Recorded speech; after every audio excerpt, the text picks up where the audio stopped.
Okay, let's unpack this. We've got chip wars, yellow fever outbreaks, even relics on the moon. It's like a strange mix. Right. But maybe not so much when you look at the sources hitting our desk today, May 27, 2025. It really gives you a snapshot of, well, a world dealing with super fast tech changes, ongoing health stuff, global politics. And even thinking about history way beyond Earth. Exactly. So our mission in this deep dive is to pull out the important bits from all this, help you get informed quickly on some, frankly, fascinating developments. Tech, health, space, it's all in there. And technology really does seem to be the thread tying a lot of it together, sometimes in ways you wouldn't expect. Yeah, it's not just about the latest phone anymore, is it? It's hitting global power, resources. Even how companies talk to you, their customer. Absolutely. And speaking of the basics, one source really hammers home how vital the semiconductor industry is right now. This is the bedrock for everything coming next. For sure. Things like, the serious horsepower behind AI, specialized chips for machine learning. Even quantum computing, which is still pretty early days. Right. And it's driving this huge digital shift, especially in areas like manufacturing. Think smart factories, real-time data, predicting when machines need maintenance, all running on these chips. And the demand is just exploding, isn't it? For 5G, self-driving cars, AI everywhere. Which means we need faster, more efficient semiconductors. The sources mention key tech areas here, like advanced packaging. That's basically clever ways of stacking chips. Boosting performance. Exactly. And making things incredibly tiny down to sub-5 nanometer nodes. Which is just mind-bogglingly small. Smaller than a virus, right? Pretty much. It's amazing capability packed into tiny spaces, and that capability allows for totally new interactions. Okay, this is where it gets really interesting. A Cisco report, well, it predicts something massive. Yeah. By 2028, they think 68%, almost 70%, of all customer service interactions with tech companies will be handled by AI. Specifically something they call Agentic AI. Agentic AI. Okay, what does that actually mean? So it's AI using what they call AI agents. Think beyond simple chatbots. These things apparently have memory, they understand the task, they can actually do things independently. So they can learn and reason without constant human hand-holding. That's the idea. Minimal oversight. And the benefits they're predicting, sound. Ugh.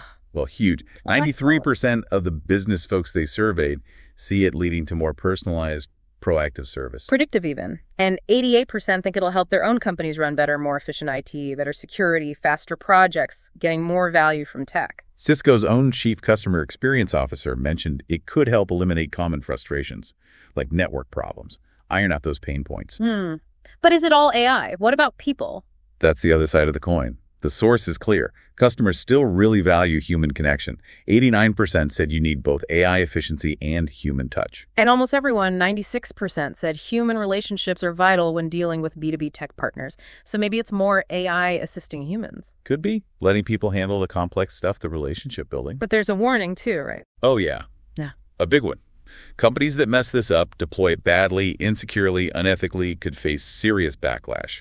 Reputation damage, losing customers. Makes sense. So strong rules around how it's used are crucial. Non-negotiable, according to the survey.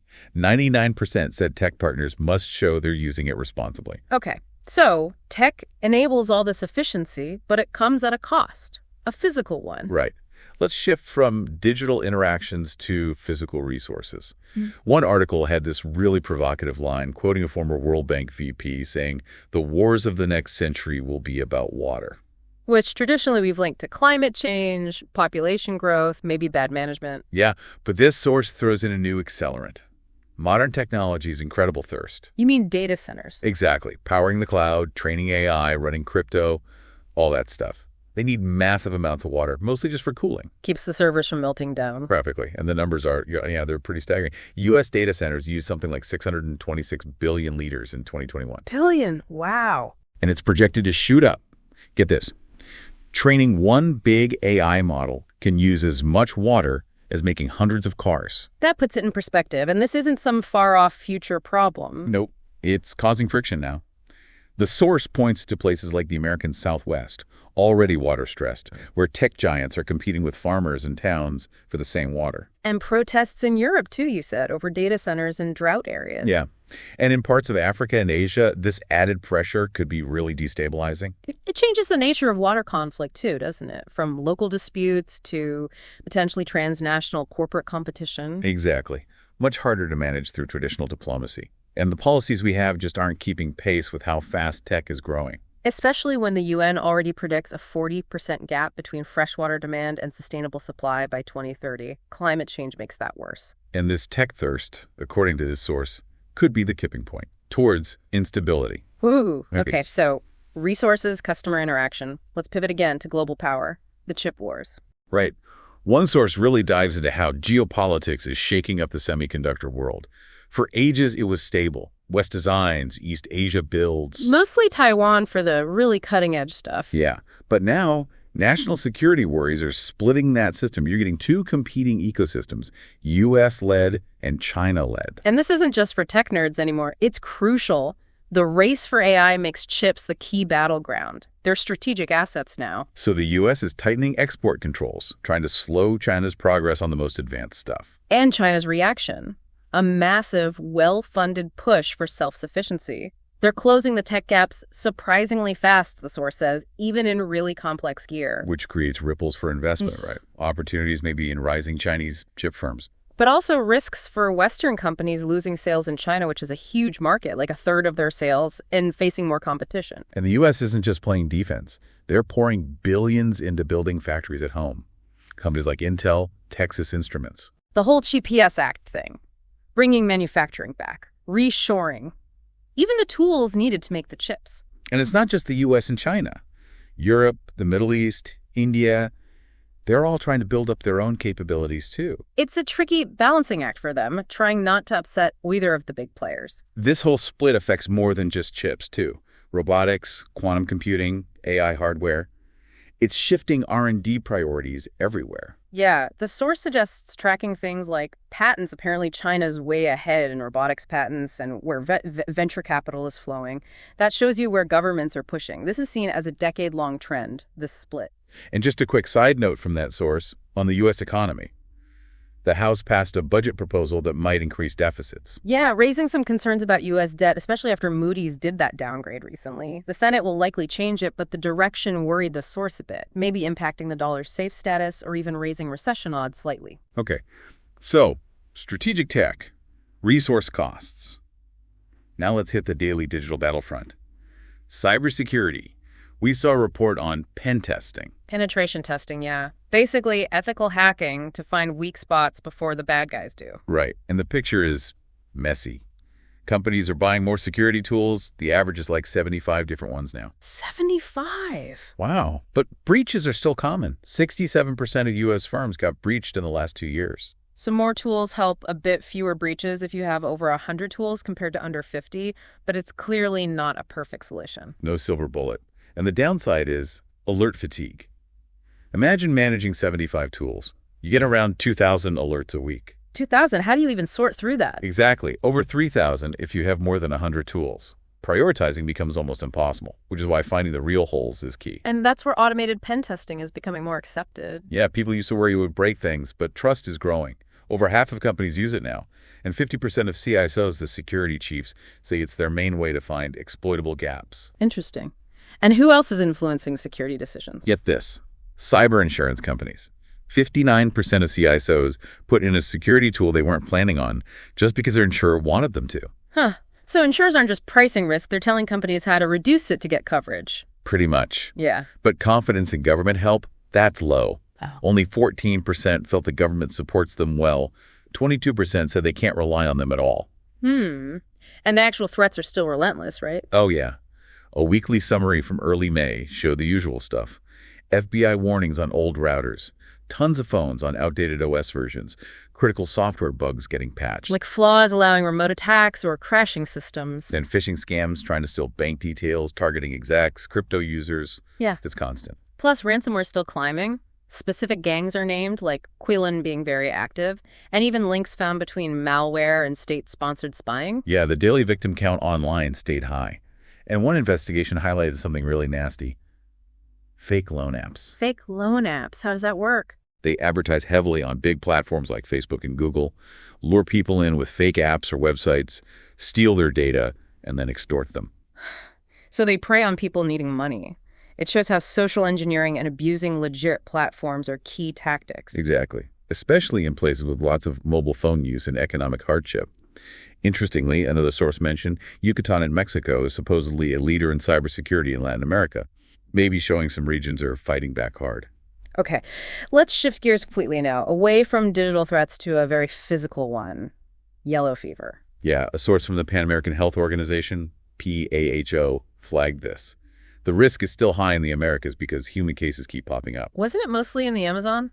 Historically, yes. Bolivia, Brazil, Colombia, places like that saw cases in 2024. But in 2025, cases have appeared outside that zone.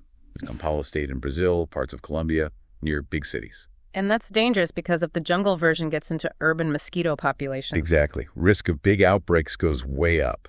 And the real worry is vaccination. Right. Almost all the recent cases were in unvaccinated people. Yeah, and even before COVID messed things up, coverage wasn't great. 10 out of 12 endemic countries were below the 95% target. It got even worse from 2020 to 2023. Leaving a lot of people vulnerable. Yeah. And even though they're trying to ramp up vaccinations again, there's a global shortage of the vaccine. Not enough for the Americas and Africa. So what's PAHO recommending? More surveillance, targeted vaccination for those most at risk, better communication. They're also looking at strategies like maybe using smaller doses to stretch the supply. It's a serious disease, right? Hemorrhagic fever? Yeah, acute viral hemorrhagic disease, mosquito bite, 3 to 6 day incubation.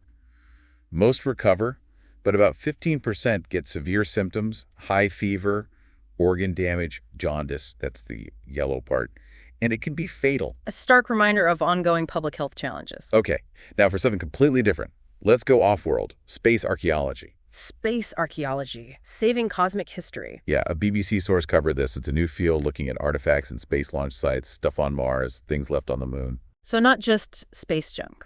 Definitely not. They see it as expressions of national pride, memorials, but also crucial data on how... Which could help design future missions. Exactly. But some key history is apparently threatened. The Apollo 11 landing site on the moon, it's actually on the World Monuments Fund 2025 watch list. Wow, because of new commercial missions getting close. That's the concern. Yeah. Things like that Blue Ghost lander. One archaeologist said, we don't really know how to operate safely near these fragile sites yet. And the International Space Station, too. Concerns about deorbiting it. Yeah, with people like Elon Musk suggesting it could come down sooner than planned, what happens to all the history inside it? You can't exactly dig on a space station, so how do they study it? Digitally. There's an ISS archaeological project using the daily photos taken inside to see how astronauts use the space, how it changes, looking for cultural patterns. Fascinating. And on the moon, they've cataloged things. Over 100 items just from Apollo 11. Scoops, tools, footprints.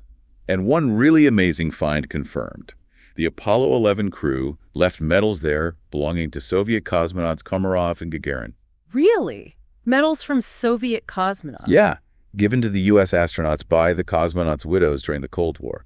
A powerful symbol left on the moon. Incredible. So what's the hope now? That getting the moon site on that watch list sparks international action, maybe a formal space heritage list or charter. People are even floating ideas like an orbiting museum for key artifacts, like Vanguard 1, the oldest thing up there. So plan for preservation from the start of a mission. That's the push. And history turns up in unexpected places. Missile parts were just found at a launch site on Earth. Wow. Okay, finally, let's circle back to something very immediate, very personal: data privacy. Yeah, a timely heads up from one source. Meta, Facebook and Instagram's parent company, started collecting public data from those platforms today, May 27th, 2025. Collecting it for what? To train their AI. Okay, what data exactly? Public Instagram posts, comments, captions, any questions you send to Meta AI on Messenger. Importantly, they say private WhatsApp messages are not included. Yet. And this was controversial, right? Blocked in Europe for a while. Reportedly, yes. But it just got the green light from the European Data Protection Committee, even though privacy groups in 11 countries complained. So what could users do? Well, you have the right to object, but, and this is the crucial part, the deadline, according to this source, was today, May 27th. Ah, so if you didn't opt out already. You had to go through your account settings, Privacy Center, There was even a second form needed for data shared by third parties. It sounds complicated. So the bottom line is, if he didn't object by the end of today. Your public data might now be used to train Meta's AI. Wow, that's a stark reminder about how fast things change and needing to stay on top of privacy settings. Definitely. So, what a range, huh? High-stakes chip geopolitics, the environmental costs of AI, the daily battle of cybersecurity, our own data privacy. Then jumping to global health threats like yellow fever and even preserving human footprints on the moon. It's quite the snapshot for May 27, 2025.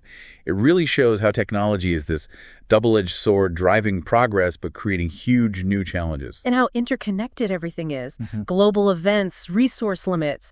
Even as we reach for space, we're still dealing with age-old issues like disease and scarcity. It leaves you with a lot to think about, doesn't it? How do we balance tech advancement with these hidden costs, like water use? And how do we manage all this complexity? If even cybersecurity pros are drowning in alerts, what hope do the rest of us have? And maybe think about this. As we become a multiplanetary species, what responsibility do we have to preserve the history, the marks we leave behind on other worlds? Plenty to chew on there.